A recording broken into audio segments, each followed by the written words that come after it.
I said, go ahead, John,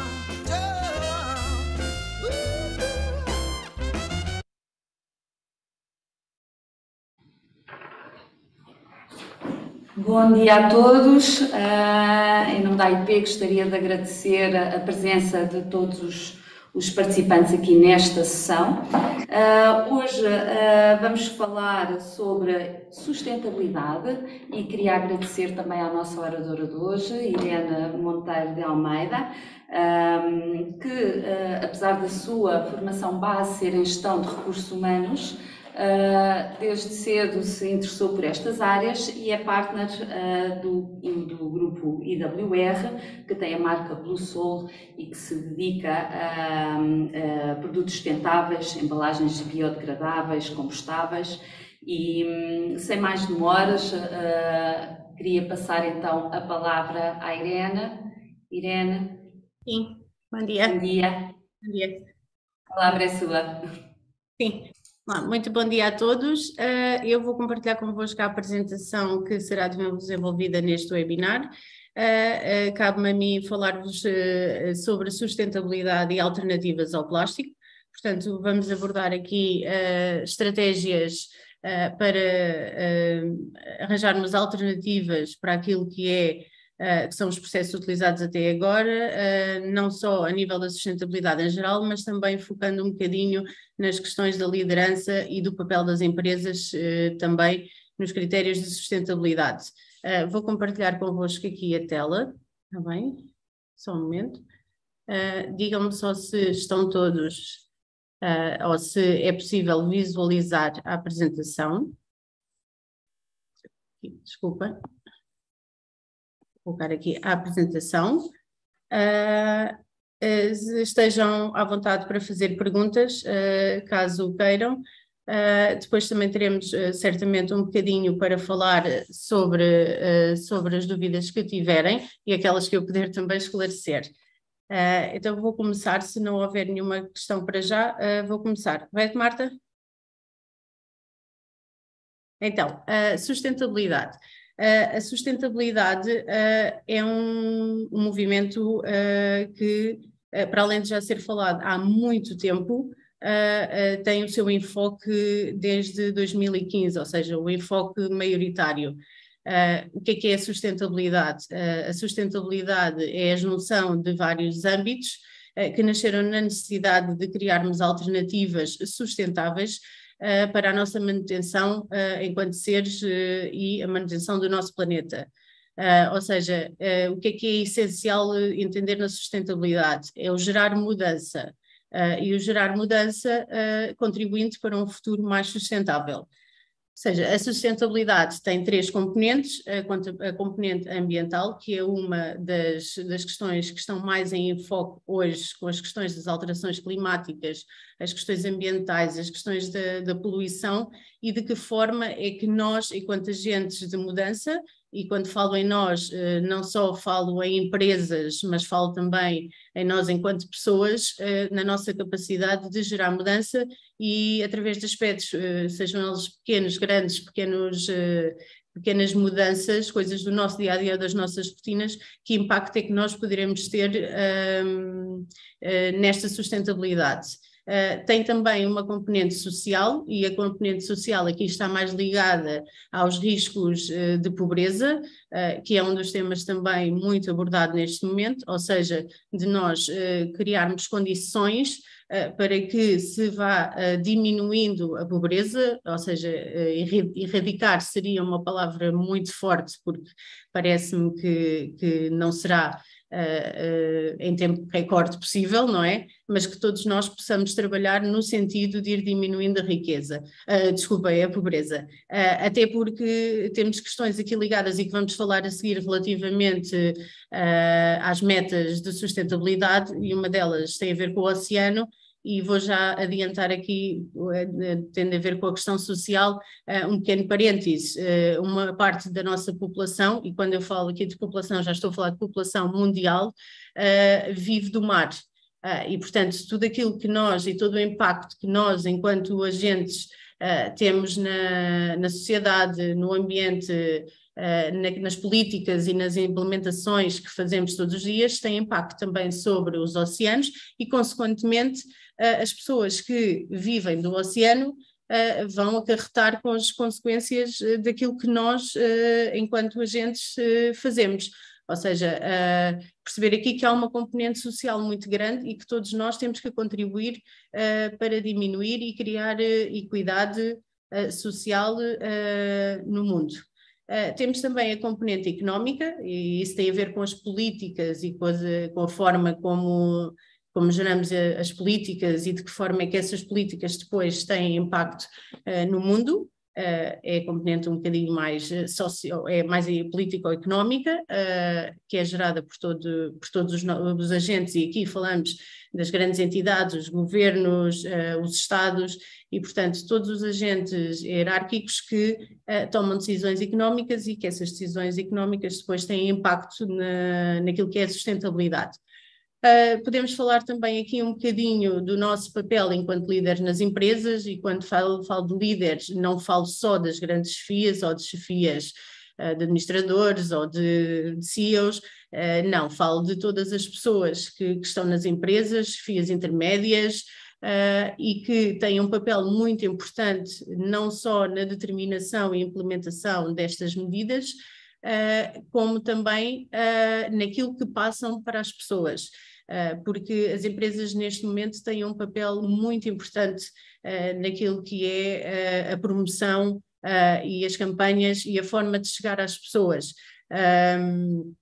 Vemos, por exemplo, grandes marcas com grandes promoções ou campanhas de sustentabilidade, e sabemos que isso tem impacto nas pessoas, tem impacto na vida das pessoas, nas escolhas que as pessoas fazem, quanto ao tipo de produtos que utilizam, quanto ao valor que gastam em determinada marca, ou porque utiliza têxteis de origem orgânica, ou porque passam a utilizar produtos biodegradáveis e compostáveis, e portanto um dos grandes geradores de alternativas e de sustentabilidade são também as empresas.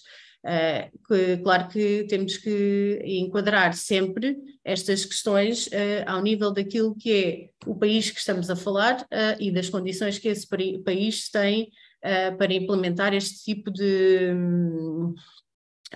medidas. Um estudo feito há poucos anos determinava que 90% das pessoas tinham sensibilidade quanto às questões da sustentabilidade, ou seja, que 90% das pessoas entendia o valor da sustentabilidade e entendia que era necessário encontrar medidas de sustentabilidade e fazer alterações ao tipo de vida que levamos, alterando rotinas, reciclando mais, dando mais importância a um tipo de produto mais valorizado. No entanto, só 30% dessas pessoas, ou seja, desses setores, desses núcleos, é que verdadeiramente implementavam ou faziam algo de diferente.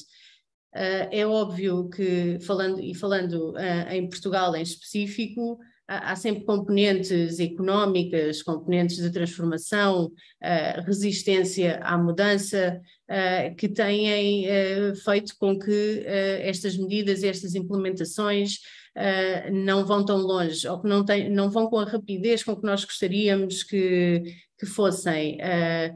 Por exemplo, tendo um tecido empresarial como o nosso, que é um tecido inevitavelmente de micro e pequenas e algumas médias empresas, é natural que, e atendendo à conjetura económica do nosso país, que as nossas empresas, e ponho aqui em parênteses, não se possam dar ao luxo, por exemplo, de ter pessoas alocadas em específico só às questões da sustentabilidade.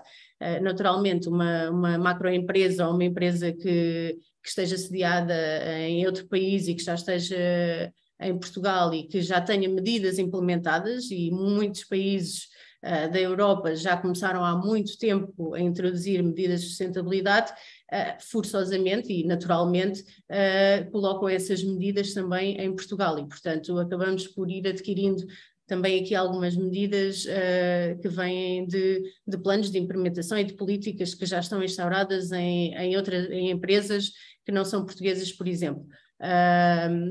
É um trabalho árduo, é um trabalho que tem um caminho longo, entendo, enquanto experiência e daquilo que conheço do setor português empresarial, penso que todos nós temos consciência e estamos mentalizados e focados na melhoria e na introdução destas políticas. Infelizmente, ainda há um longo caminho a percorrer e há algumas questões que ainda são algum entrave a avançar com estes projetos, entre os quais aqui só algum tipo de ações que podemos ter, as campanhas, educação ambiental, que é muito importante, a questão da sensibilização junto das comunidades, dos utilizadores e dos clientes do produto, alterações para frotas elétricas, inovação e investigação, ou seja, desenvolver investigação, tecnologia nova que possa criar aqui algum impacto, energias renováveis e produtos ecolabel, produtos ecológicos, por exemplo, os produtos químicos chamados eco, que possam ser utilizados, por exemplo, no setor das limpezas. Alguém perguntava quais eram as medidas que podiam ser utilizadas, por exemplo, no âmbito hospitalar. Eu não conheço o setor, não conheço de forma exaustiva que possa falar disso de forma muito profunda, mas posso dizer que os hospitais têm grandes questões, por exemplo, com as questões dos custos de energia e dos custos de água, por exemplo, e algumas das medidas que devem ser adotadas, a transformação, a utilização de águas da chuva para fazer rega, por exemplo, a introdução de energias renováveis, isso por forma a baixar os custos que as empresas teriam e terão com custos energéticos dentro do hospital. Depois os hospitais funcionam com serviços hoteleiros. Portanto, o que tem que haver aqui por parte dos hospitais, junto dos prestadores e dos fornecedores, é talvez incentivar o uso de alternativas ao plástico e aí forçar, digamos assim, os seus prestadores a utilizar alternativas, porque os hospitais têm duas componentes, têm uma componente de resíduos que não pode ser mexida, porque são os resíduos contaminados e outros tipos de resíduos que têm uma reciclagem própria, digamos assim, que adotam medidas próprias e que nós não podemos introduzir alternativas ao plástico de forma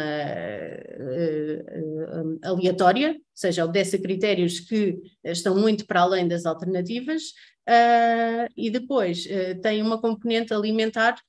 Por exemplo, e isso é um dos grandes gastos dos hospitais também, é com as embalagens alimentares e todos os serviços de alimentação que o próprio hospital tem. Portanto, estas são algumas das medidas e são coisas às vezes que são transversais, não só, neste caso, aos hospitais, como perguntava uma das pessoas que está a assistir ao nosso webinar, mas que são transversais a vários setores. Portanto, são medidas que podem ser implementadas a vários setores. A área alimentar é uma das áreas que provavelmente gasta mais material descartável, e o material descartável é um dos grandes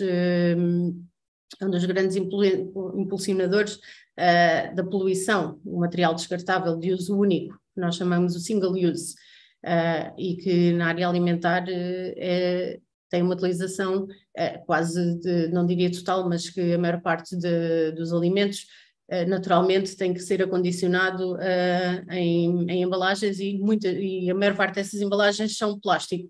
Portanto, há aqui um grande trabalho a fazer, um trabalho no qual o nosso papel é essencial, e enquanto líderes e enquanto pessoas temos o trabalho de olhar para estes temas com alguma sensibilidade, e pensar que, embora não se consiga fazer tudo aquilo que gostaríamos ou da forma como gostaríamos, às vezes um simples gesto pode fazer toda a diferença ou pode ter um impacto diferencial no outro lado do mundo. Já vamos falar também a seguir dessas questões da poluição marinha e aí vamos também abordar estas questões de qual é que é o nosso impacto na poluição e até onde é que a poluição vai, muito para além daquilo que nós às vezes imaginamos e daquilo que temos nos nossos horizontes.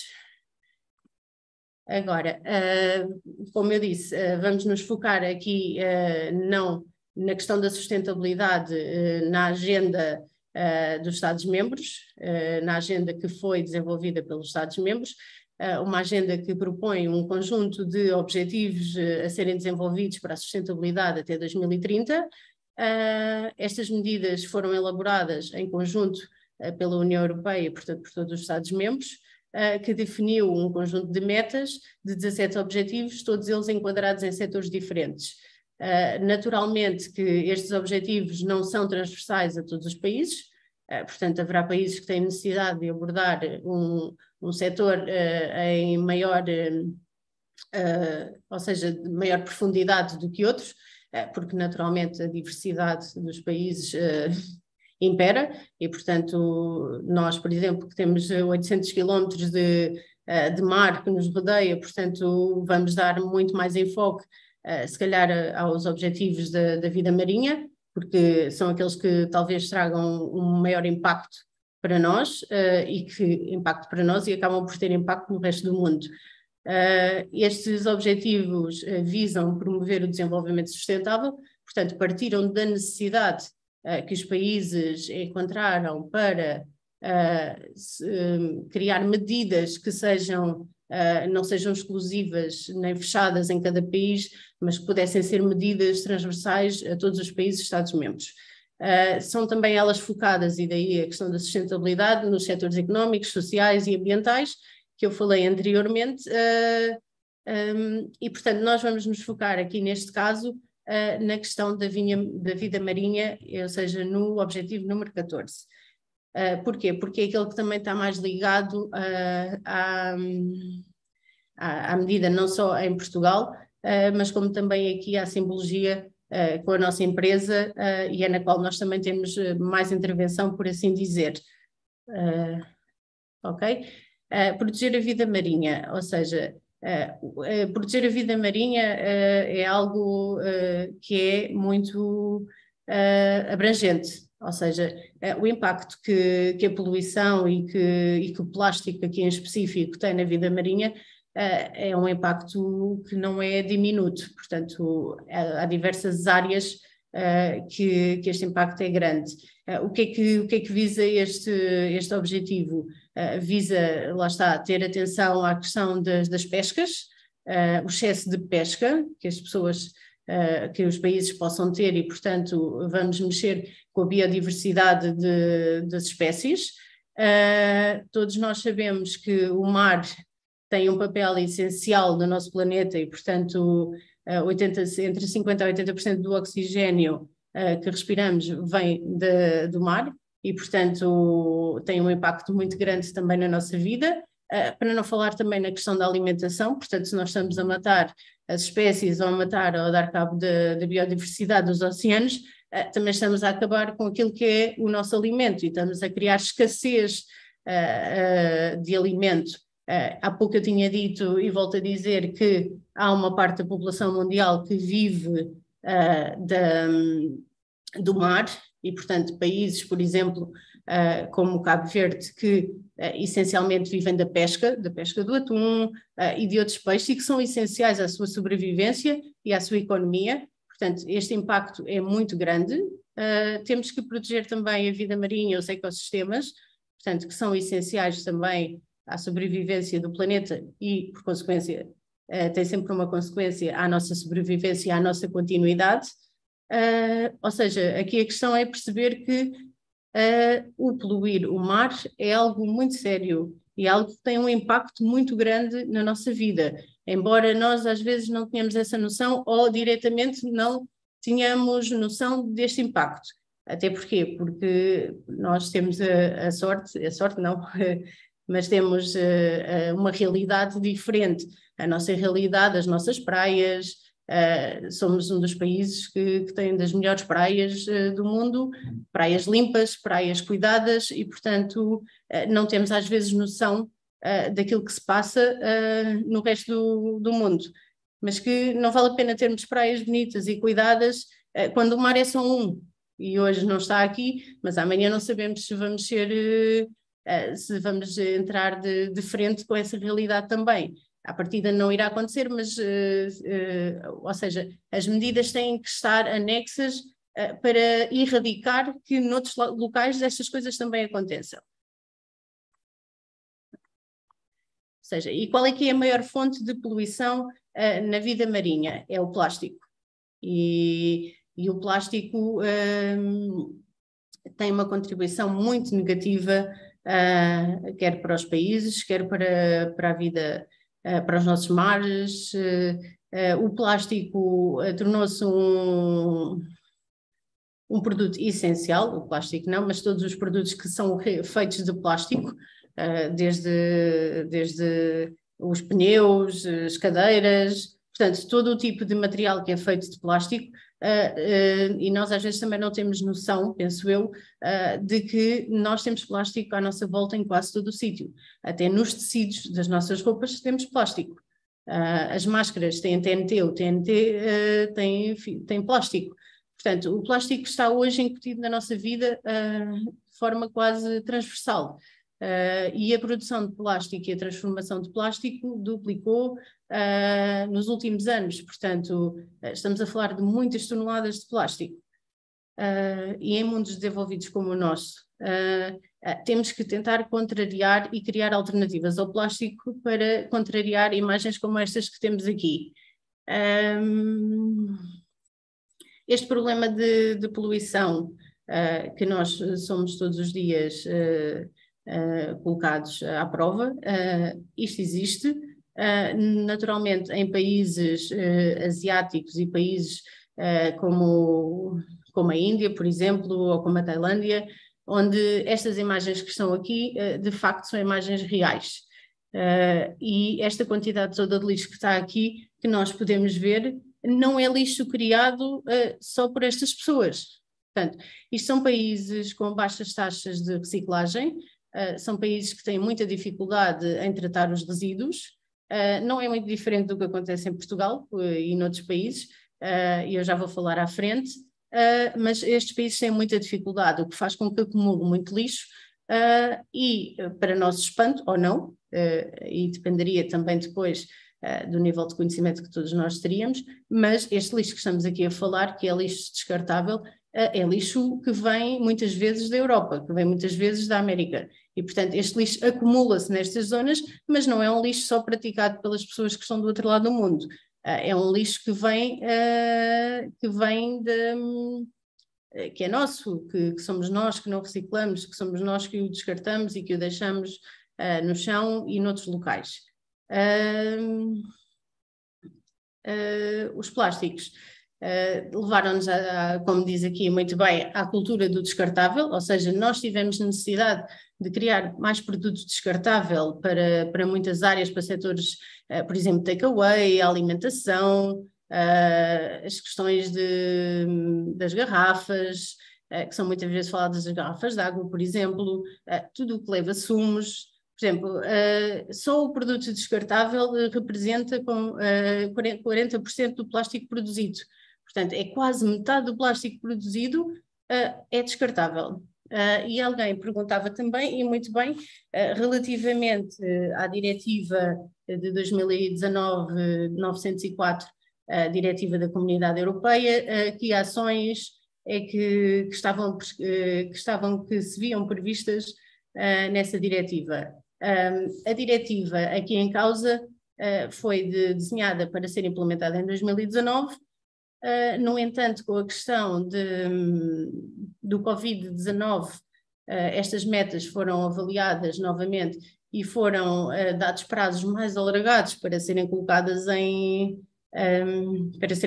mais para a frente, devido à situação que se vivia, e entraram em vigor depois. Esta diretiva o que é que pressupunha? Que nos setores do retalho e nos setores da restauração, que se começasse a criar alternativas ao plástico e, portanto, a substituir tudo aquilo que eram embalagens descartáveis, e embalagens descartáveis ou produtos descartáveis, nós entendemos os copos, as palhinhas, as embalagens de produtos alimentares, serem substituídos por alternativas ao plástico. Alguém perguntava que tipo de ações ou que tipo de medidas é que vinham vislumbradas nesta diretiva. A diretiva comunitária foi uma diretiva que foi criada e as diretivas são criadas pela União Europeia para criar medidas que sejam transversais aos Estados-membros. No entanto, cabe a cada país depois desenvolver estas medidas gerais em medidas transitórias e específicas, ou seja, em medidas que sejam implementáveis de acordo com o país em causa e de acordo com as condições, sejam elas ambientais, socioeconómicas, de setor, que cada país tenha. Portanto, esta diretiva da União Europeia prevê, sim, a retirada e a proibição da utilização de embalagens descartáveis, mas não diz em específico como é que isso deve ser feito. Há depois um decreto de lei que foi implementado depois disso em Portugal, e esse sim visa medidas em específico para serem equacionadas. Uma das medidas recentes que saiu agora, para além da substituição de embalagens que já tinha sido realizada, ou dos sacos de plástico, por exemplo, tinha sido realizada na área do retalho e da restauração, é a medida da taxação de embalagens alimentares. Ou seja, quem quiser utilizar, digamos, por assim dizer, embalagens em plástico, não tendo alternativa, será-lhe cobrado um valor extra sobre o valor da embalagem. Ora, poderíamos ter aqui uma série de fazer aqui uma série de reparos quanto às medidas a implementar. As medidas a implementar são determinadas pelo país e, portanto, muitas vezes penalizadoras, porque entende-se que é a única maneira de consciencializar as pessoas será penalizando-as, não é? Não se criando alternativas ou sensibilidade para que as pessoas sozinhas possam criar elas ou ser elas agentes de mudança. A verdade também é que temos por experiência, ou pelo menos eu tenho por experiência, que há muita resistência à mudança e às vezes é muito difícil que as pessoas, que nós sozinhos consigamos criar mudança sem que alguém nos diga como fazer. É um decreto de lei que tem medidas que são muito específicas. As ações ou aquilo que nós possamos fazer a nível de campanhas ou de promoções, isso tem que vir depois de cada empresa, de cada setor, criar alternativas, criar aqui uma visão diferente, inovação, desenvolver projetos que cheguem às comunidades e que eles possam fazer por si só a diferença naquilo que é a nossa atuação perante este tipo de problemas.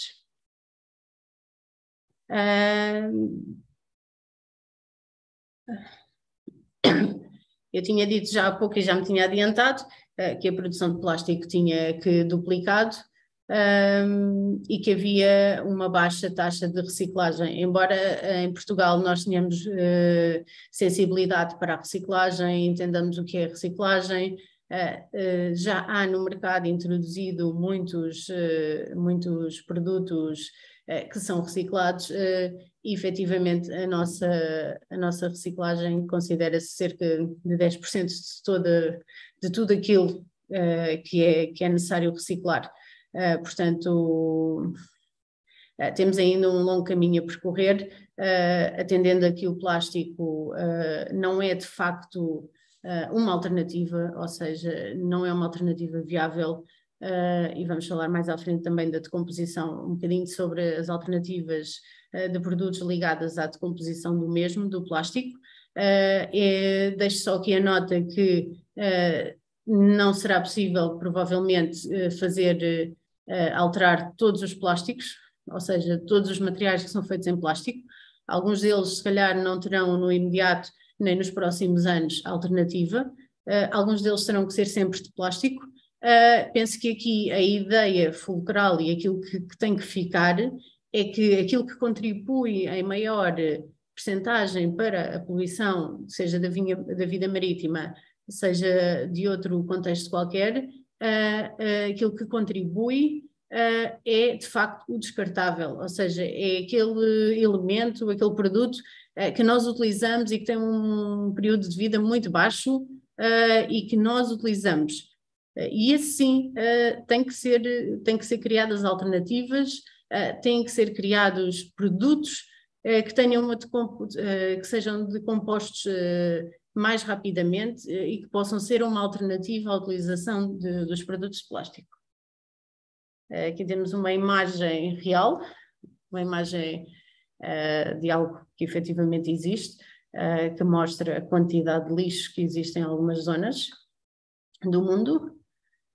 Depois aqui, ainda em título de conclusão, temos uma primeira imagem que depois posso facultar também o link do site, se algumas empresas tiverem interesse. Este é um site de economia circular, é um site que dá ao minuto, ou seja, vai fazendo diariamente e em tempo de real, vai-nos colocando aqui a informação sobre como é que o mundo reage a estas questões da economia circular, e podemos ver aqui o último quadrado que diz aquilo que eu estava há pouco a falar, que 91% do plástico não é reciclado. Portanto, só cerca de, neste caso até 9%, do plástico é que é devidamente reciclado. Portanto, são números bastante preocupantes, porque embora as pessoas tenham muita consciencialização, parece-me que em termos de medidas e de implementação ainda temos um caminho longo a percorrer. Do outro lado temos uma imagem que também é real e que é de uma ilha que está isolada, onde foi encontrado uma série de lixo. Esta é uma ilha que não é habitada, mas na qual foi encontrado todo este lixo que se vê aqui na imagem, que foi lixo que naturalmente foi andando e foi vindo de países, como diz aqui, da Rússia ou dos Estados Unidos, e que foi andando até parar nesta ilha, até ficar aqui, e é lixo, pronto, que acaba por ficar também, porque depois, como é uma ilha também que isolada, também não há muita facilidade em chegar, provavelmente, e como estamos a falar de países, a Nova Zelândia talvez não, mas o Chile não tem muita capacidade, ou poderão não ter a capacidade suficiente para tratar deste lixo com a celeridade que gostaríamos. Hoje este lixo está aqui, amanhã este lixo já poderá estar noutro local qualquer, e o lixo vai andando, até porque o plástico demora muitos e muitos anos a degradar-se, e alguns deles chegam a demorar 400 anos a degradar-se no solo ou em qualquer lado onde estejam. Portanto, vai acumulando e há muita dificuldade em conseguir reciclar em tempo útil à mesma velocidade que nós transformamos e que utilizamos material de plástico.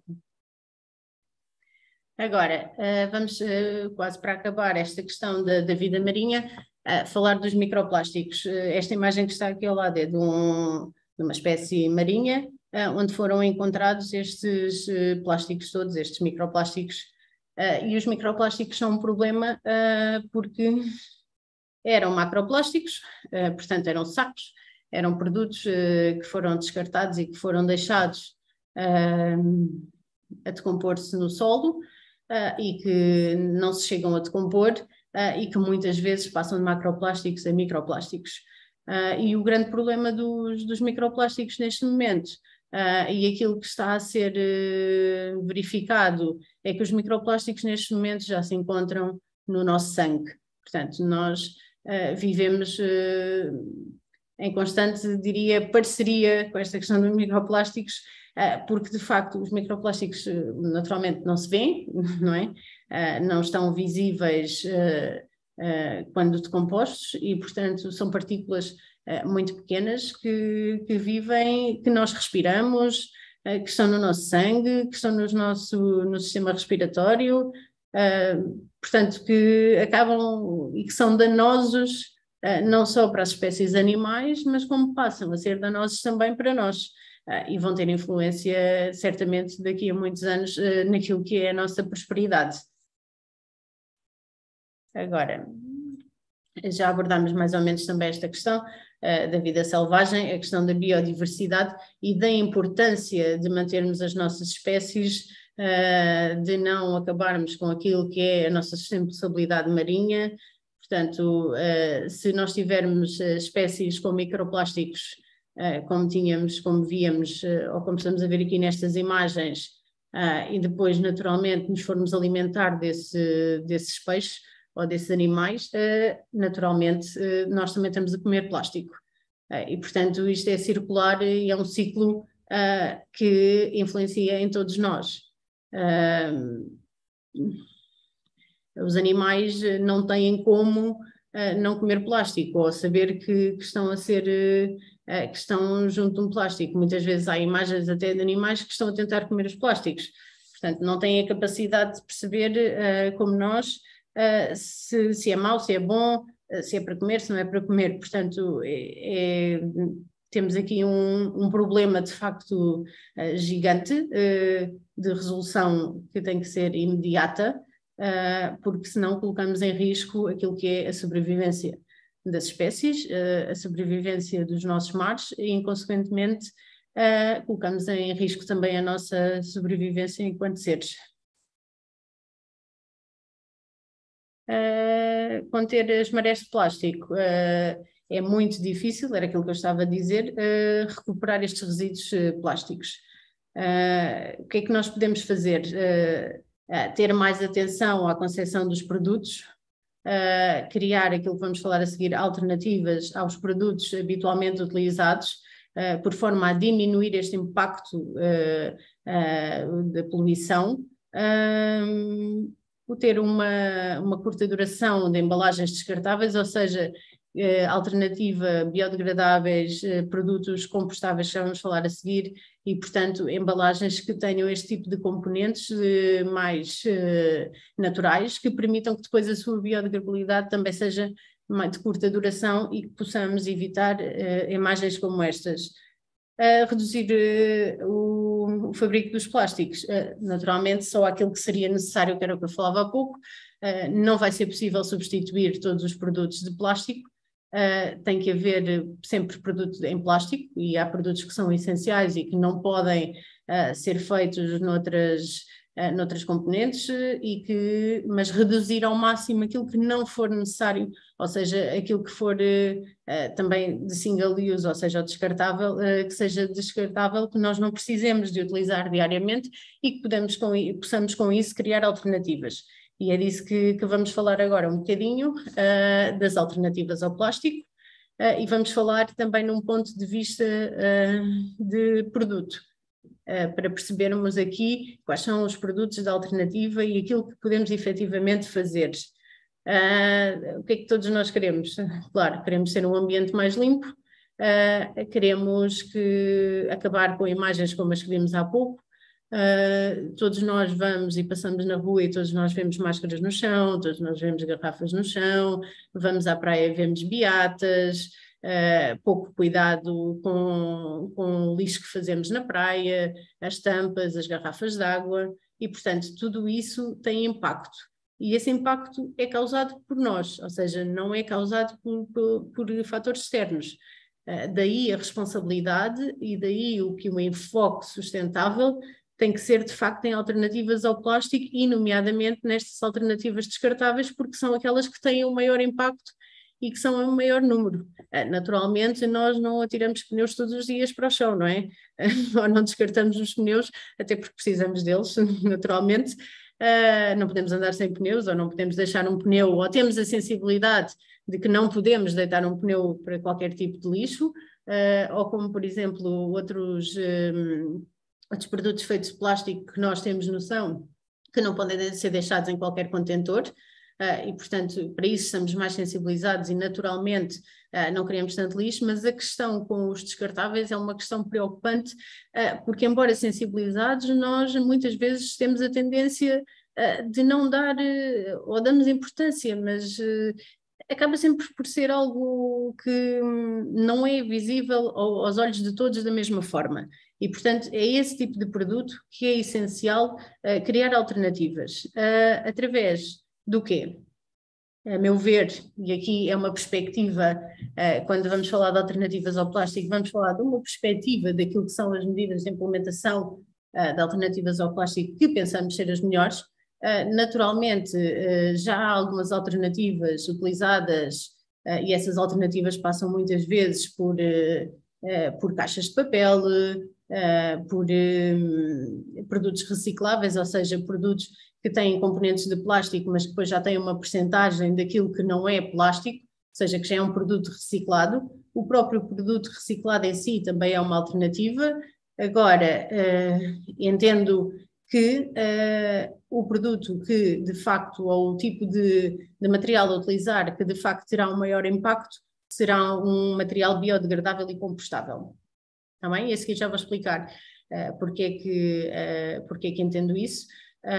Dizer só e deixar aqui uma nota relativamente aos produtos reciclados, aos produtos de papel. Muitas vezes os produtos de papel, e se estivermos a falar em áreas alimentares, têm que ter por dentro uma fina têm que ser revestidos, mesmo que de forma o mais transparente possível, por plástico, por causa das questões da contaminação e dos contactos, e porque o próprio papel, por exemplo, se estivermos a falar de peixes ou de carnes, colocar diretamente no papel não só não é adequado, como não está, como vai contra as regras alimentares. Portanto, às vezes quando estamos a pensar que estamos a criar uma alternativa, não é uma alternativa completa, e por exemplo na questão dos recicláveis, quando temos produtos com duas componentes, ou seja, uma componente que é reciclável, ou um produto que por exemplo tem 30% de a embalagem é 30% reciclada, mas 70% é em plástico, temos um problema. Como é que nós reciclamos devidamente aquela embalagem se não podemos decompô-la e retirar aquilo que é os 30% por um lado e os 70% por outro? Portanto, temos aqui algumas questões. Depois também temos a questão das próprias matérias-primas. Se estamos a desviar do plástico para alternativas, mas faz sentido estar a utilizar tanto material em papel, ou seja, estar a subcarregar outro tipo de matérias-primas para fazer esta alteração. Ou seja, tem que haver aqui um equilíbrio que seja saudável e que nos permita que cheguemos a um formato que seja possível e passível para todos nós. E, portanto, por isso é que estas alternativas ao plástico devem ser sempre contributivas, mas devem ser sempre vistas do ponto de vista de cada setor. Ou seja, cada setor deve compreender bem aquilo que são as suas possibilidades, aquilo que pode fazer e aquilo que não pode fazer, e se fizer, que o faça não de forma parcial, mas que o faça na sua totalidade. Neste caso, vamos falar aqui de uma alternativa ao plástico, que são os produtos biodegradáveis e compostáveis. Está bem? Depois, claro, eu também vou mostrar aqui no fim, alguns exemplos destes produtos. Vou mostrar-vos também, vamos falar a seguir da diferença entre o processo ou daquilo que é o produto biodegradável e compostável, porque há sempre uma diferença aqui daquilo que são os produtos reciclados, o que é reciclado parcialmente ou não, e aquilo que é o biodegradável só e daquilo que é o biodegradável e compostável, está bem? Soluções podem sempre passar, e é aquilo que nós apostamos, que são as biorresinas, que são 100% biodegradáveis e compostáveis. Elas podem ter sempre matérias-primas diferentes, ou seja, compostos diferentes, depende depois também da ação ou de qual é que é a utilização e do comportamento que elas próprias depois venham a ter na sua transformação. Algumas delas são bem conhecidas de todos nós: o milho, a cana-de-açúcar, o arroz. Portanto, isto são fontes que vêm de base agrícola, são matérias-primas naturais e que neste momento são uma alternativa ao plástico. Portanto, têm uma durabilidade igual, mas têm uma biodegradabilidade e uma combustão muito mais rápida, o que quer dizer que se degradam no solo com uma rapidez muito maior daquilo que é o plástico. E isso é notório e é visível. São totalmente sustentáveis também, chamadas bioembalagens, muito utilizadas principalmente, e nós temos um grande foco na área da cosmética, ou seja, na substituição das embalagens por embalagens biodegradáveis e compostáveis. Esta imagem aqui também mostra uma opção, aquilo que são as embalagens alimentares para a colocação deste tipo de produtos, como o mirtilo, as ameixas, tudo o que são produtos alimentares que já vêm importados, portanto, em embalagens com fruta. Estas embalagens que estão aqui podem ser realizadas com biodegradáveis e compostáveis. Agora, temos aqui duas imagens que nos mostram basicamente qual é que é a diferença entre entre estas duas vertentes, embora no caso os produtos possam ter as duas, há aqui uma diferença naquilo que é o biodegradável e naquilo que é biodegradável e compostável. São processos naturais, entre aspas, ou seja, a biodegradabilidade enquanto processo natural é o deixar o copo num canteiro, por exemplo, deixar o copo numa praia, e é um processo que tem uma biodegradabilidade natural, ou seja, vai ser o próprio solo, o próprio sistema que vai incluir ou que vai degradar aquele produto diretamente. O processo da combustão é um processo controlado, portanto é um processo que depois funciona muito, não é como a reciclagem, mas vai funcionar num tratamento específico de combustão. Os produtos compostáveis, como nós conhecemos também, vão sempre, e este tipo de produtos que eu estou a falar e que vamos ver a seguir, são produtos que são reciclados, ou seja, que vão para os... desculpem, que vão ser colocados no local local dos restos de comida, ou seja, do material orgânico, era a palavra que me estava a faltar. No caso da biodegradabilidade, embora haja uma biodegradabilidade natural, pode sempre ter resíduos tóxicos no ambiente. No caso da combustão, é uma desintegração a 100%. O processo da biodegradabilidade, embora seja mais rápido, podemos estar aqui a falar de meses, embora seja mais rápido que o processo natural do plástico, a combustão é ainda mais rápida do que a biodegradabilidade. Um dá origem à água e dióxido de carbono, desculpem, e o outro é composto de origens que podem ser utilizadas novamente, ou seja, o processo da combustão, que é para mim o processo mais completo e o processo a avaliar que teria um maior impacto naquilo que são as determinantes enquanto sustentabilidade, é que é um processo muito completo e é um processo que pode dar origem novamente a nova matéria-prima, ou seja, aquilo que o composto cria, ou seja, o processo que é feito de combustão, origina novamente algo que pode ser utilizado novamente como adubo e, portanto, pode voltar à terra, pode ser utilizado como adubo e pode até ser utilizado para novamente gerar mais matéria-prima. Portanto, é um processo muito completo. Aqui temos do lado direito uma imagem onde faz aqui uma relação do tempo que leva à combustão em comparação com o plástico. Portanto, isto foi um processo que foi elaborado e que nos mostra aqui as diferentes vertentes em 12 meses daquilo que pode ser o processo de combustão e do plástico em si. Os produtos, neste caso que estamos a falar, são totalmente biodegradáveis e compostáveis, são todos de origem natural, e este processo da combustão permite que estes produtos sejam utilizados e sejam renovados novamente e gerem novamente produto. Daí eu estar a falar que era um processo que era um processo muito completo e um processo de alternativa de facto ao plástico. Agora, vou-vos mostrar aqui alguns exemplos deste tipo de produtos que estamos a falar. Tem aqui copos e tampas.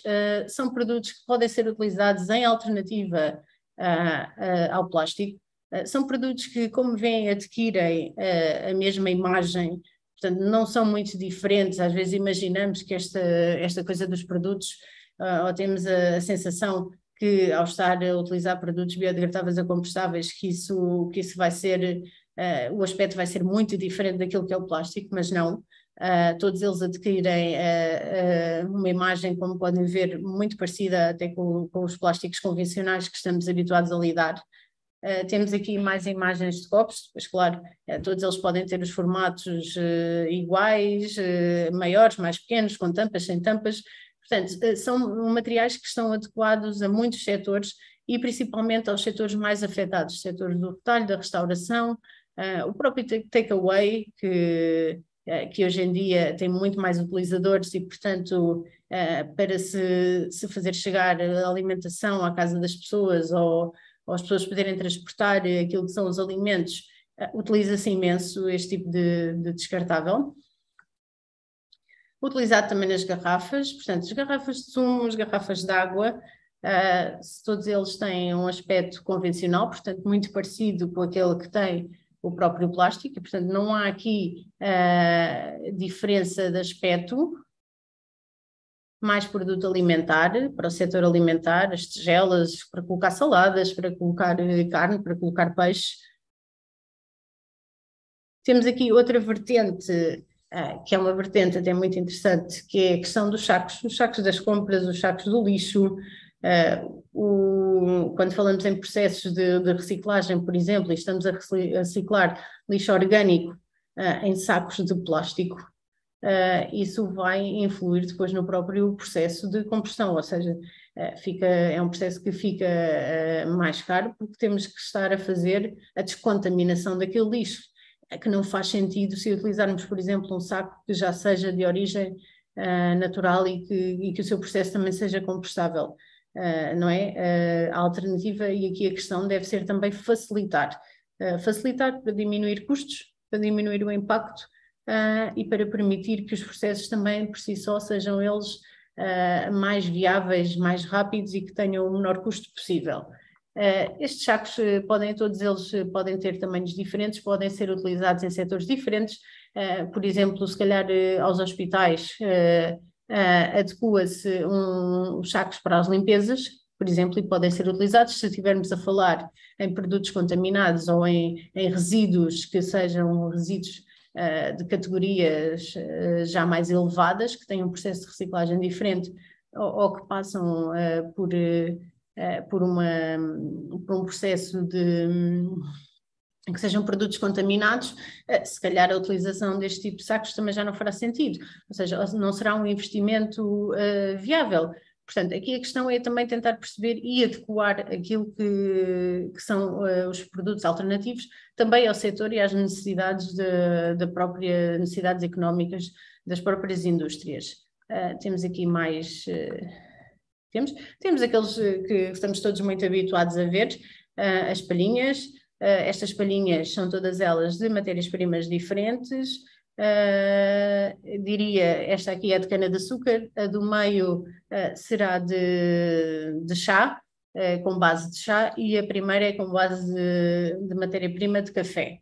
Portanto, isto depois é uma questão, todas elas adquirem tamanhos diferentes, diâmetros diferentes, depois podem mudar elas, podem ser alternadas pela própria matéria-prima, mas o efeito é o mesmo, aquilo que queremos do produto é o mesmo e, portanto, ele adquire, como podem ver, e tem uma validade que para aquilo que é a sua utilização também não é menor do que aquilo que estamos habituados. Portanto, são alternativas viáveis. Os produtos alimentares, também os talheres, os copos e os pratos. A área da cosmética, que é uma área muito interessante e que é uma área com alguma inovação e investimento, e que já se encontra algumas alternativas no mercado. Por exemplo, aqui dar um exemplo da Isdin.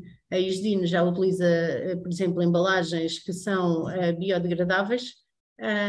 Tem a questão sempre, e é aí que temos de ter atenção, à questão do invólucro, que é obrigatório, claro, e das próprias questões depois obrigatórias da regulamentação dos produtos, mas eles têm uma embalagem como esta que apresenta aqui, por exemplo, que tem um invólucro em plástico, com a informação necessária, e que tem um picotado. Na altura de fazer a reciclagem, puxamos pelo picotado, tiramos a parte que tem plástico, que vai para reciclar ou vai para o local correto, e a embalagem pode ir para a degradação, portanto é biodegradável e pode ir depois para fazer o processo natural de biodegradabilidade.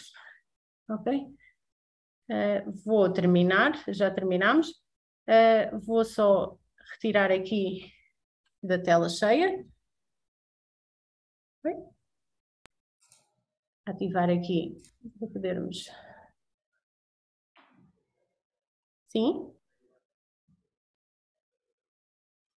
Irene ainda está a compartilhar a tela. Tem que parar o compartilhamento de tela. Senhora, interromper e interromper já. Já está. Ok. Irene, muito obrigada por toda esta apresentação. Isto é, sem dúvida, um tema que não deixa, ninguém consegue ficar indiferente ao que estamos a assistir e cada vez mais. A sustentabilidade é mesmo um tema que tem estado na agenda do dia, aliás, é tema da próxima revista que a AIP vai lançar ainda este mês. Em termos das questões que tinham sido previamente colocadas, portanto, a Irene deixa-me só aqui. A Irene já respondeu às questões que tinham sido previamente colocadas. Foi uma sessão bastante participativa em termos de chat, vários comentários no chat, onde falaram sobre a questão dos microplásticos. Também foi focado a questão de que em Portugal não existe ainda nenhuma fábrica capaz de reciclar o bioplástico. Portanto, isto foi um comentário feito pela Lourdes Pratas. Não sei se quer comentar. Sim.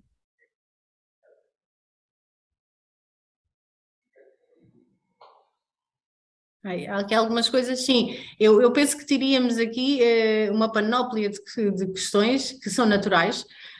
Acho que isto é um tema que às vezes também, e por experiência que tenho, não só com os agentes enquanto empresas e os líderes, mas com todos nós, enquanto pessoas, acho que há questões que são mais sensíveis e que não estão à vista desarmada de todos nós, não é? E que nos criam dúvidas, e isso acho que é perfeitamente natural.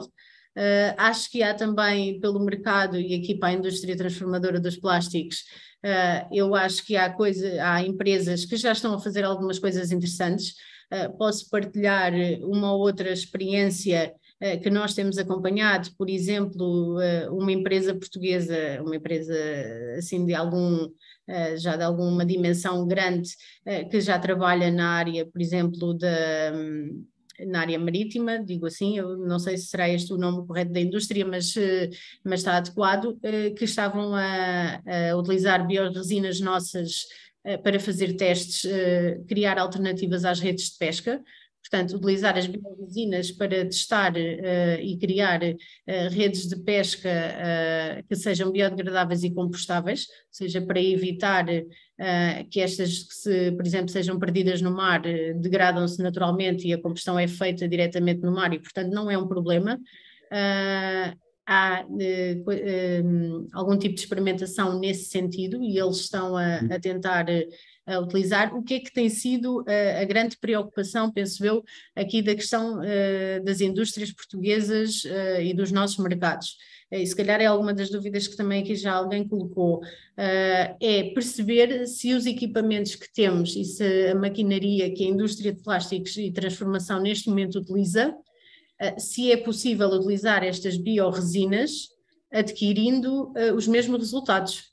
Ou seja, esta é a grande questão, porque estamos a falar de equipamentos caros, de equipamentos que tiveram um investimento muito grande, provavelmente para a maior parte das empresas, e com certeza não é de todo assim tão fácil agora alterar toda a transformação que temos, ou todo o tipo de equipamentos que temos para podermos receber estas bioresinas.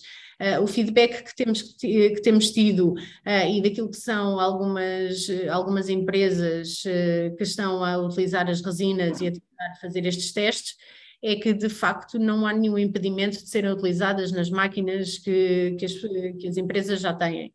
A questão aqui também há uma grande preocupação, e isso eu gostaria de dizer, que muitas vezes há dúvida da maior parte das empresas transformadoras se o resultado final do produto é de facto um resultado que seja utilizável. Ou seja, por exemplo, havia uma empresa portuguesa que testava a casca de caracol para fazer embalagens de cosmético.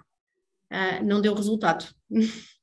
Não deu resultado porque depois a embalagem ficou com um aspecto bonito, ficou uma embalagem que não se deteriorava, mas era uma embalagem biodegradável, naturalmente, porque é casca de caracol, mas depois a questão era como é que se colocava o produto dentro da embalagem sem contaminar. Porque estamos a falar de produtos estéticos, estamos a falar de um tipo de produto que não pode estar em contacto ou que não pode estar em contacto direto com todas as... não pode ter impacto com todo o tipo de embalagens, para não ter contaminação. É como a questão dos perfumes. Os perfumes não há alternativa biodegradável e compostável para colocar perfume. Porque o perfume, pelas suas características, tem que se apresentar em embalagens que não contaminem, não deterioriam, criem deteriorização, desculpe, no próprio produto, e por isso são apresentadas em embalagens de vidro. E nós não vemos perfumes na perfumaria que se encontrem em embalagens de plástico, por exemplo, ou embalagens biodegradáveis e compostáveis. Nesta questão da casca de caracol, teria que se colocar dentro da embalagem uma película de plástico para poder colocar, o creme. E o que é que estávamos a fazer? Aquilo que fazemos muitas vezes na área alimentar. Estamos a deturpar aquilo que é o fim do nosso produto. Ou seja, nós queremos utilizar produtos biodegradáveis e compostáveis, mas quando colocamos a película em plástico para proteger, porque não pode estar em contacto com o produto alimentar, ou quando colocamos o creme em contacto com uma película de plástico internamente, deixamos de ter um produto biodegradável e compostável. Passamos a ter um produto que é biodegradável e compostável, mas que tem uma componente de plástico. E, portanto, o nosso fim não acaba por não ser novamente atingido. Portanto, isto são algumas das questões que se tem debatido a indústria transformadora dos plásticos. Eu ia ver aqui se tinha aqui mais, desculpem, que agora não tive a oportunidade de ler durante a apresentação. E por acaso é focado aí a questão, por exemplo, se calhar temos que voltar ao saquinho de pano para ir buscar o pão. Isso levanta outras questões, é assim, será que o algodão é assim tão sustentável? Porque, apesar de não ser da minha área, mas sei que a indústria do algodão consome muitos recursos, nomeadamente a água, portanto, que o seu fabrico, portanto, às vezes podemos estar a pensar, é quase uma contra plástico, e a mim o que me parece é o que está aqui em causa e que também é focado num desses comentários, é a questão do single use, portanto, a parte do descartável é que é preocupante, porque o plástico em si, quando foi criado esse material, era para ser uma coisa boa, é leve, em termos de durabilidade, portanto era até uma alternativa. A questão é da forma como se estamos a utilizar. Uma alternativa, atenção, e eu quero deixar isso bem claro, ou seja, o que eu quis deixar também claro foi que não vai ser possível alterar todos os produtos feitos em plástico. Nós não vamos poder ter, por exemplo, pneus em biodegradável, senão faria muito calor e ficávamos sem pneus a meio do caminho. Por exemplo, ou deixamos o carro na rua durante um mês ou dois e quando chegamos lá provavelmente não temos os pneus já em condições e também não podemos circular, não é? Uma cadeira que tem um período de vida de 20 ou 30 anos e não se estraga, naturalmente é feita de plástico, quer dizer, não é isso que está em causa. Eu acho que o que está em causa aqui e aquilo que cria maior impacto é de facto esta questão do descartável. E por mais que nós digamos que somos todos muito sustentáveis, que temos todos muita sensibilidade, é fácil às vezes esquecermos destes pormenores. É fácil poluirmos sem às vezes termos a consciência do que de facto estamos a fazer. E nós temos a experiência, se calhar eu posso dizer, eu não o faço, ou corro não sei quantos quilómetros para arranjar num caixote do lixo. E tenho experiência disso, já me aconteceu, por exemplo, em Cabo Verde, e estar à procura de um caixote de lixo para colocar uma casca de banana e andar 20 minutos às voltas e não havia um caixote de lixo na rua. E eu tive que deixar a casca de banana num canteiro, numa flor. Porque ou era isso, ou deixava no mar, ou deixava na praia, ou não deixava lado nenhum porque não havia nenhum local, porque é um país que não está direcionado, ou seja, não é uma preocupação de Cabo Verde reciclar, quando nem sequer tem uma gestão de resíduos conveniente, com recolha de lixo normal, e quando digo normal é aquilo que nós em Portugal estamos habituados a ver, quando nem isso é feito, como é que nós podemos querer exigir que haja um caixote de lixo na rua? Claro que, naturalmente, isto para nós são questões que nem sequer se colocam. Ou seja, são questões que já estão muito longe do nosso pensamento. A questão é pensar que ainda há muitos países que não estão a este nível. Que quando nós achamos que em Portugal é um nível intermédio, temos que pensar que há países que ainda estão muito abaixo disso. E haverá, naturalmente, como a Suécia, ou países mais os países mais de leste, os países mais nórdicos, que já estão muito à frente, ou seja, que já têm implementado estas medidas que nós estamos agora a falar, já é uma preocupação desses países há muitos anos. Portanto, a questão aqui é equacionar e adequar o que é que nós podemos fazer. Começou, por exemplo, a pandemia, isto é uma coisa que parece que nós não temos bem noção, mas, por exemplo, desde que começou a pandemia, deixámos de ver um tipo de resíduo no chão, passámos a ver máscaras. E a verdade é que nós podemos dizer, eu não deixaria uma máscara no chão, mas a verdade é que há centenas de máscaras deixadas no chão, alguém as deixa. Portanto, e é isto que temos que combater. E é aí que as empresas também têm todas um papel fundamental, porque queramos, quer não, as empresas são a cara das pessoas também. Acabam por passar, promover estas coisas e acabam por passar até ensinamentos às pessoas, não é? Porque nós damos muita importância às marcas, o que é que fazem, o que é que não fazem, os produtos são bons, se não são. Não é por acaso que a maior parte das marcas grandes, ou seja, de empresas macro, como a Inditex e outras empresas, começaram a utilizar produtos sustentáveis, ou seja, começaram a introduzir a sustentabilidade. Porquê? Porque há o forçar da comunidade, que também começa a estar mais atenta, e principalmente os mais jovens têm uma visão já mais global e incentivam, são mais ativos e proativos nesta integração destes produtos, e depois as marcas também se sentem pressionadas e têm uma visibilidade grande e chegam a muitos locais, portanto têm um papel fundamental. Há pouco estava a falar do algodão, é verdade, o algodão é uma alternativa, principalmente o algodão orgânico. Mas a questão volta a ser a mesma, e é aqui que tem que haver o equilíbrio. Para fazermos sacos de pano em algodão orgânico, será que faz sentido estarmos a subcarregar uma matéria-prima como o algodão orgânico para fazer sacos para ir às compras? E o saco, dito saco de pano, o pano vem de quê? Não é de que é feito aquele têxtil. Se for sintético também tem plástico. Porque o plástico está nas mínimas coisas. Está em quase todos os produtos nós temos plástico. Acho que às vezes não temos essa noção, naturalmente, porque há coisas que não conseguimos chegar a todo lado e também não temos todo o tipo de percepção.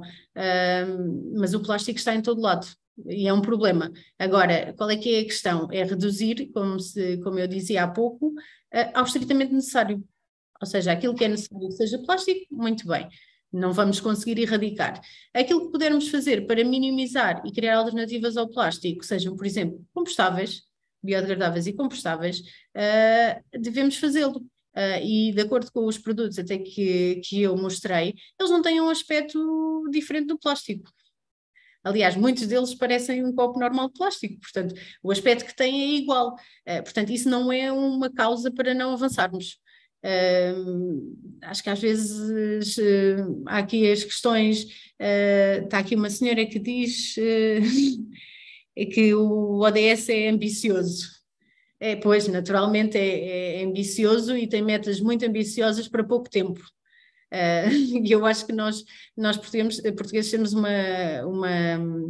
uma particularidade. Nós funcionamos muito melhor com a pressão, ou quando alguém nos diz a partir da manhã já não se pode usar mais plástico, e aí nós encontramos todas as soluções e mais algumas para funcionar. Se nos derem muito tempo para fazer as coisas, vamos sempre deixando para amanhã, porque agora não dá, porque amanhã vamos empurrando sempre um bocadinho. E isto tem a ver com o contexto também que eu tinha dito do nosso país, ou seja, o nosso contexto económico, as nossas preocupações e priorizações, porque naturalmente, como eu dizia, uma empresa tem prioridades e às vezes as prioridades não podem ser direcionadas para ou não, gostaríamos muito de poder direcionar para todos os tipos de assuntos, mas não conseguimos. Agora, acho que sim, como alguém aqui dizia e falava da indústria transformadora de plástico, a indústria transformadora do plástico tem que fazer alguma coisa. porque é premente tomar uma atitude. Porque tanto a União Europeia como estas medidas e decretos de lei que estão a ser aplicados são decretos de lei que são penalizadores, ou seja, vão penalizar a utilização e vão penalizar os prestadores e os fornecedores. O que quer dizer que tem que se criar alternativas, não há muita margem para não criar alternativas, e porque não são medidas de sensibilização. Ou seja, são medidas que dizem a partir do dia X não se pode utilizar e ponto. E, portanto, se a indústria não estiver preparada, se a indústria transformadora não começar a encontrar alternativas, vai ter muita dificuldade. E depois, claro, quando há estas dificuldades e a indústria não corresponde, tem que se procurar fora. E o procurar fora significa importar. E importar significa não criarmos riqueza e não gerarmos novamente economia interna, não é? E deixarmos a nossa indústria transformadora de plásticos a desvanecer, quando na realidade nós temos uma indústria transformadora de plásticos muito grande, que pode de facto adotar medidas e ser ela, como aqui alguém dizia, que não há em Portugal nenhuma empresa, mas porquê é que não há? Quando há tantas alternativas. A Bluesol produz embalagens biodegradáveis e compostáveis. Mas tem que haver alternativa, não é? A sustentabilidade não pode ficar só pelas medidas que estão escritas num papel. Temos que ser mais do que isso. E às vezes temos que entender que o que parece que não é prioritário, a longo prazo é prioritário. Portanto, a médio e longo prazo estas questões são importantes e são questões que devem ser levadas muito a sério. Tínhamos aqui também um comentário, agora este último, do Rui Nunes, desta questão destas soluções passarem por, portanto, enquanto estávamos a falar do bioplástico, que utiliza, portanto, falámos do milho, falámos da cana-de-açúcar, portanto, aqui a ideia que eu percebi da questão é que se há outras matérias alternativas ao ramo alimentar. Segundo o que eu percebo aqui, estamos a falar de produtos agrícolas. O que nos quer dizer é que nós não abordamos muito a questão dos produtos agrícolas. Aquilo que é a área alimentar, estamos a falar do produto final, e quando falamos de produto final, falamos das embalagens, dos sacos biodegradáveis, colocar material alimentar. O que se fala aqui são os produtos agrícolas diretos. É verdade que o investimento em Portugal não é muito grande. Há produtos como aqueles que são utilizados nas áreas agrícolas, e esta empresa que eu falei das pescas também está neste ramo, também tem este setor, não é biodegradável neste momento nem compostável porque não estão ainda nessa fase, mas tem o produto. Aqui o que se fala é aqueles plásticos, plásticos não, eu penso que é aquilo que o Rui está aqui a querer abordar, é por exemplo aquela questão dos plásticos para proteger as plantações. Julgo que a questão não é essa, acho que tem mesmo a ver com a matéria para a produção do bioplástico. Ok, já percebi. Pelo menos foi o que entendi. Portanto, soluções para criar bioplástico que não sejam alimentares. Portanto, ele defende que os alimentos devem ser para o ramo alimentar e não como matéria-prima. A questão que eu focava, eu acho que estão a ser introduzidas, desculpem, produtos e matérias primas naturais que não são diretamente alimentares. E eu percebo a questão, era a questão que eu falava. Até que ponto também que faria sentido depois a subcarregar outras matérias-primas essenciais, como a questão do arroz, que são essenciais também à nossa subsistência. Ou seja, aqui a questão e a diferenciação é que a combustão gera novamente adubo para gerar novamente produto agrícola. Claro que isso tem um impacto, tudo tem um impacto diretamente na questão agrícola também. Ou seja, aqui não há uma solução única, porque de facto nós utilizamos uma quantidade de tonelada de plástico que é infindável. Há um dado positivo que depois pode ter impacto nos produtos agrícolas, e que eu não referencio agora, que é a questão das emissões de CO2 no fabrico ou na transformação do plástico. E que por cada quilo de plástico nós emitimos cerca de 3,5 kg de CO2, de emissões de CO2. No caso dos produtos biodegradáveis e compostáveis que estamos aqui a falar, são cerca de 0,8 gramas. Portanto, é uma quantidade manifestamente inferior.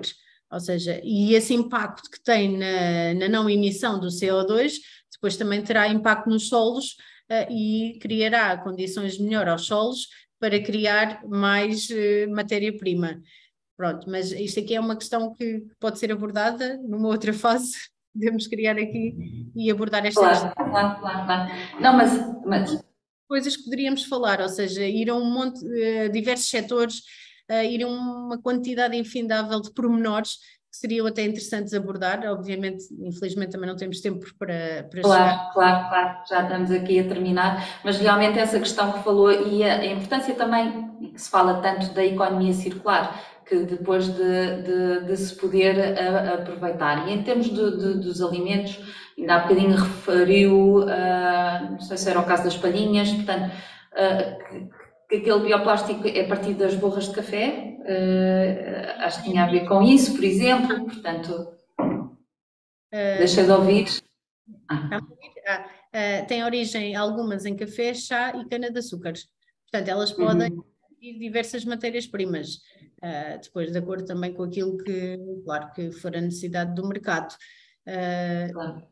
Alternativas têm de ser estudadas e naturalmente se todos os dias estudando mais alternativas a matérias-primas, porque também não seria viável subsistir através da mesma matéria-prima. Sem contar que nós temos uma nuance, e por isso, e aqui também o acesso à matéria-prima também tem a ver com o local onde essa matéria-prima está, não é? Ou seja, há países que efetivamente são produtores de matéria-prima e têm a matéria-prima junto deles, não é? Haverá mais dificuldade a outros países que não produzem e não têm matérias-primas, portanto têm a dificuldade em aceder às matérias-primas. Claro. E a Patrícia Custódio também aqui comentou essa situação. Depois temos aqui a questão da Joana, que pergunta se os produtos são produzidos em Portugal ou se são importados. Não, os produtos neste momento em Setúbal. Sim. Não sei se haverá mais alguém que queira fazer alguma questão, que o possa fazer por chat. Temos estado aqui a abordar os comentários, vistos parece que não. Então, se não há mais questões, Irene, quero-lhe agradecer mais uma vez a disponibilidade por ter estado aqui a apresentar este tema aqui connosco. Agradecer também mais uma vez a todos os que estiveram a assistir connosco. E desejar um bom dia. Obrigada. Sim, nós agradecemos também. Alguma dúvida também que tenham ou queiram ver esclarecidos, não sei, mas penso que a EIP também proporcionará esse contacto. E inevitavelmente a sustentabilidade é um tema muito vasto. Quem sabe, surgindo das dúvidas, não surge novamente mais um tema que seja interessante abordarmos e que tenha efetivamente impacto até em Portugal, que é aquilo que nós temos que pensar em primeiro lugar. Se nós conseguirmos fazer alguma coisa, esse impacto com certeza também irá para outros países e, portanto, se começarmos por nós e se formos bons naquilo que fazemos, certamente terá repercussão nos outros. E, portanto, estamos disponíveis, nós, e em conjunto com a AIP, para aquilo que seja necessário. Muito obrigada. Então, continuação de um bom dia.